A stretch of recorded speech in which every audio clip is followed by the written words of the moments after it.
Assalamualaikum warahmatullahi wabarakatuh. Saya di sini akan menjelaskan materi yang telah disampaikan tentang anatomi fisiologi sistem muskuloskeletal. Sebelumnya, saya akan memperkenalkan diri saya, yaitu Algarda Akbar Hadi, NRP 2223279, Prodi D3 Reka Medis, Kampus STIA Malang, kelas A semester 1.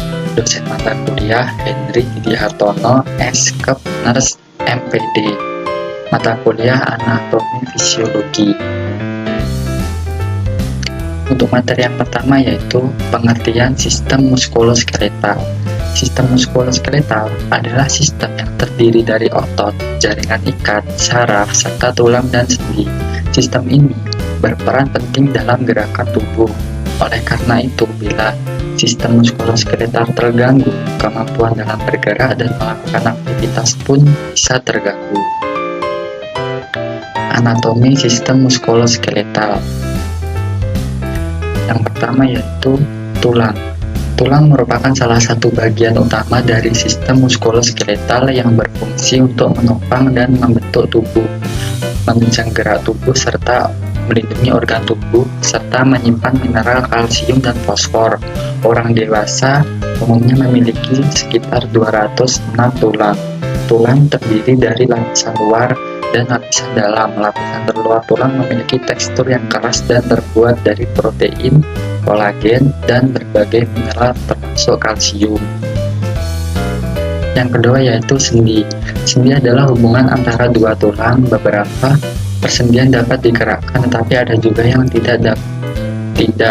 Contoh sendi yang tidak dapat digerakkan adalah sendi yang terdapat pada lempeng tengkorak. Sedangkan sendi yang dapat digerakkan antara lain sendi jari tangan dan kaki, siku, pergelangan tangan, bahu, rahang, pinggul, lutut, dan pergelangan kaki.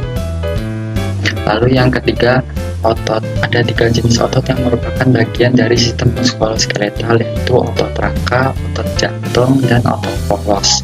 Otot rangka adalah otot yang melekat pada tulang dan sendi. Otot-otot ini merenggang dan berkontraksi saat tubuh bergerak, seperti saat berjalan menggenggam benda atau saat mengubah posisi tubuh, misalnya menekuk dan meluruskan lengan atau kaki. Yang kedua yaitu otot polos. Merupakan jenis otot yang terdapat pada bagian tubuh seperti saluran pencernaan dan pembuluh darah. Aktivitas otot polos diatur oleh saraf otonom sehingga dapat bekerja secara otomatis. Sama seperti otot polos, otot jantung juga bekerja secara otomatis dalam memompa darah ke seluruh tubuh. Namun struktur jaringan otot ini mirip dengan otot rangka. Di dalam saluran pencernaan, otot polos bertugas menggerakkan usus agar makanan dan minuman dapat dicerna, kemudian dikeluarkan sebagai limbah. Dalam pembuluh darah, otot polos bertanggung jawab untuk mengatur aliran darah dengan melebarkan atau menyempitkan pembuluh darah. Lalu yang keempat, tulang rawan. Tulang rawan adalah jenis jaringan ikat yang menutupi persendian selain berada di tempat persendian tulang. Rawan juga terdapat di hidung, telinga, dan paru-paru. Tulang rawan memiliki struktur yang kokoh tetapi lebih elastis dan fleksibel, tidak seperti tulang rangka. Tulang rawan bertanggung jawab untuk mencegah tulang dan sendi bergesekan satu sama lain serta menjadi perhatian fisik saat tubuh terluka. Untuk selanjutnya yaitu kelima, ligamen. Ligamen adalah jaringan ikat yang menghubungkan tulang dan sendi. Ligamen terdiri dari serat elastis yang terdiri dari protein. Jaringan ikat ini berfungsi untuk menopang persendian seperti lutut, pergelangan kaki, siku, dan bahu, serta memungkinkan pergerakan tubuh. Yang keenam, tendon. Tendon tebal atau jaringan ikat berserat yang menghubungkan otot ke tulang. Tendon terdapat di seluruh tubuh mulai dari kepala, leher, hingga kaki. Ada banyak jenis tendon dan salah satunya adalah tendon Achilles, tendon terbesar di tubuh. Tendon ini menempel pada otot betis ke tulang tumit dan memungkinkan kaki dan tungkai bergerak, sedangkan tendon rotator cuff pada bahu berfungsi untuk menopang pergerakan bahu dan lengan. Lalu yang keenam ada fascia. Fascia merupakan lapisan tipis yang bebas superfisikal fascia atau jaringan konektif yang tebal di fascia dan menutupi struktur tubuh sebagai pelindung serta pengikat jaringan dalam kesatuan struktural. Lalu ke-8 ada bursai. Bursai adalah kantung berisi cairan yang ditemukan di sekitar persendian. Kantung ini mengelilingi area di dalam tendon, kulit, dan jaringan otot bertemu tulang. Pelumasan yang bursai tambahan dapat membantu mengurangi gesekan selama pergerakan di bagian sendi. Lalu, bagian organ sistem muskuloskeletal. Yang pertama yaitu tulang. Tulang adalah jaringan yang paling keras di antara jaringan ikat lainnya, yang terdiri atas hampir 50% air dan bagian padat selebihnya terdiri dari bahan mineral, terutama kalsium kurang dari 67% dan bahan seluler 33%. Fungsi tulang yang pertama yaitu melindungi organ tubuh. Tubuh memiliki beberapa organ vital yang cukup penting sehingga diharapkan tidak terkena cedera agar tetap berfungsi dengan baik. Kedua yaitu penopang tubuh. Fungsi utama adalah sebagai penopang tubuh. Tulang merupakan rangka yang membuat Anda dapat berdiri dengan kokoh seperti sekarang. Yang ketiga, melindungi saraf. Tubuh manusia terdiri dari ribuan elemen, termasuk sistem saraf. Nah, fungsi tulang selanjutnya adalah sebagai tempat menebarnya berbagai saraf, seperti halnya pada tulang punggung yang memberikan struktur dan menyokong tubuh sekaligus melindungi saraf tulang belakang. Lalu yang keempat, menghasilkan sel darah merah. Fungsi tulang selanjutnya adalah sebagai tempat pembentukan sel darah merah, utamanya pada tulang belakang di sumsum merah. Yang kelima yaitu menyimpan mineral dan energi dalam tubuh. Mineral memiliki manfaat penting bagi kesehatan tubuh. Nah, fungsi tulang di sini adalah sebagai menampung mineral seperti kalsium dan fosfor. Lalu selanjutnya struktur tulang. Sebagai penyusun rangka, tulang memiliki beberapa lapisan dari arah luar ke dalam berturut-turut yaitu periosteum, tulang kompak, tulang spons, endosteum, dan sumsum tulang. Periosteum adalah lapisan terluar tulang keras yang terdiri dari jaringan ikat fibrosa. Lalu struktur tulang, jaringan ikat konektif tisu, terus dari matriks tulang, membran tulang, dan sel tulang. Selanjutnya, matriks tulang. Matriks adalah substansi yang menyusun tulang. Substansi matriks dapat tumbuh dan berkembang ke segala arah dalam tulang. Matriks pada tulang dapat terdiri atas serabut-serabut kolagen, serabut fibrosa, serabut elastis, asam garam, kalsium, dan zat dasar. Membran tulang. Permukaan eksternal dan internal tulang diliputi oleh membran periosteum dan endosteum. Kedua membran tersebut mengandung osteoblast dan osteoclast yang berperan dalam pertumbuhan, perbaikan, dan mempertahankan fungsi tulang. Periosteum peri melapisi osteo, tulang terletak pada bagian luar yang tidak memiliki kartilage dan dilapisi oleh pembuluh darah, limfa, dan saraf yang berpenetrasi masuk ke dalam tulang.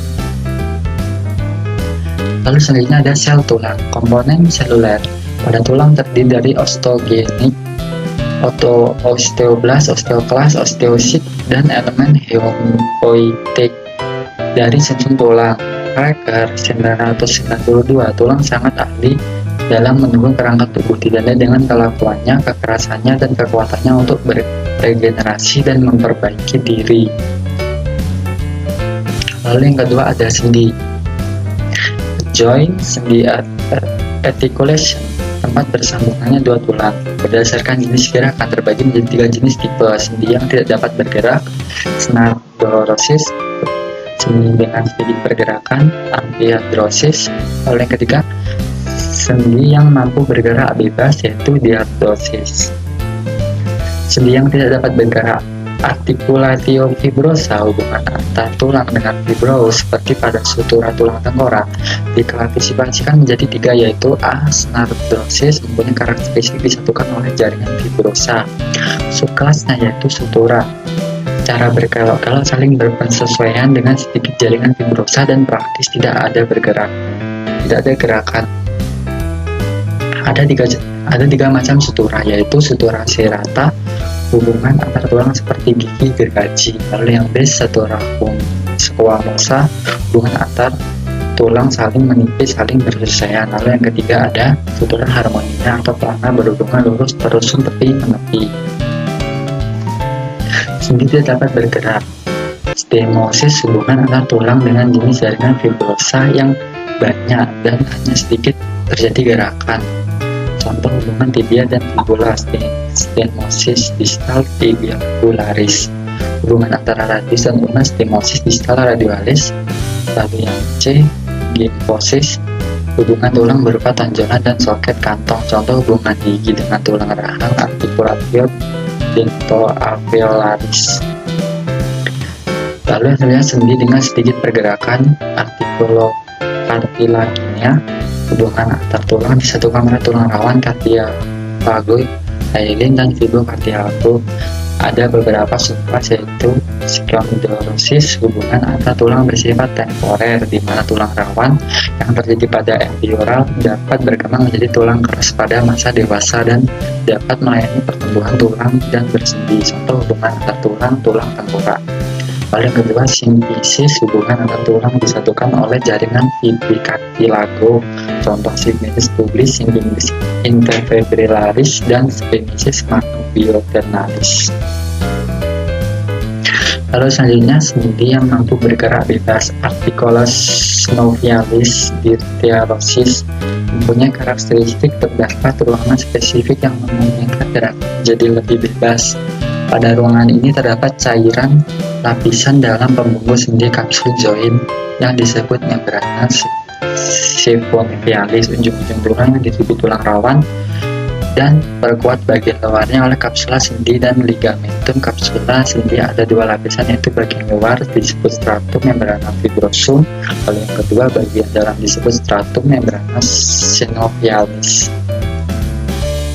Otot muskulo atau muskel, jaringan berfungsi sebagai alat gerak aktif yang menunjukkan jaringan pada tubuh manusia yang dapat berkontraksi, mengerut, dan berelaksasi mengendur. Pada saat berkontraksi, otot akan menjadi lebih pendek dan sebaliknya saat relaksasi otot akan memanjang. Jenis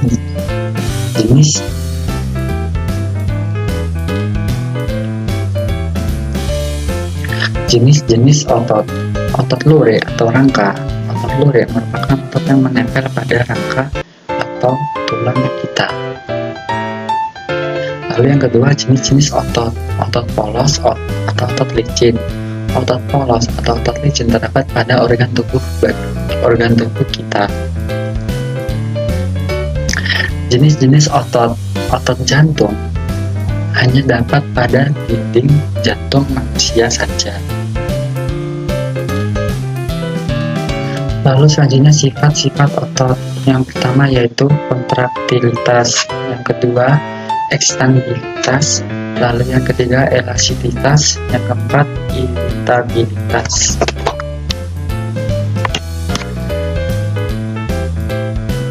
Lalu materi yang keempat yaitu tulang rawan. Tulang rawan ada di beberapa bagian tubuh seperti sela persendian, ujung tulang rusuk, di antara tulang-tulang di susunan tulang belakang. Lalu keempat ada di bagian telinga dan hidung. Yang kelima di saluran napas. Fungsi tulang rawan yaitu yang pertama melindungi tulang dan sendi, yang kedua mengurangi gesekan antar tulang, lalu yang ketiga menopang struktur tubuh. Yang kelima yaitu ligamen. Ligamen adalah suatu susunan serabut yang terdiri dari jaringan ikat. Keadaannya kenyal dan fleksibel. Ligamen menghubungkan tulang dengan tulang lainnya dan mempertahankan stabilitas. Ligamen pada daerah tertentu melengket pada jaringan lunak untuk mempertahankan struktur. Contoh ligamen ovarium yang melalui ujung tuba ke peritoneum.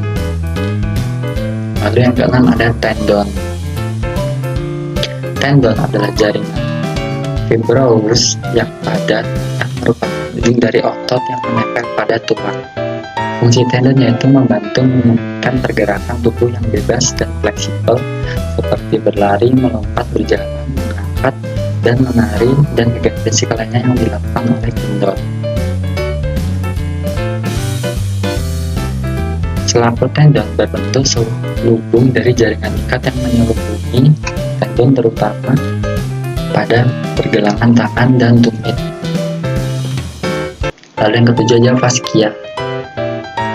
Faskia adalah suatu permukaan jaringan penyambung longgar yang didapatkan langsung di bawah kulit sebagai faskia suprafisial atau pembungkus tebal, jaringan penyambung fibrous yang membungkus otot, saraf, dan pembuluh darah. Lalu yang keenam ada bursai.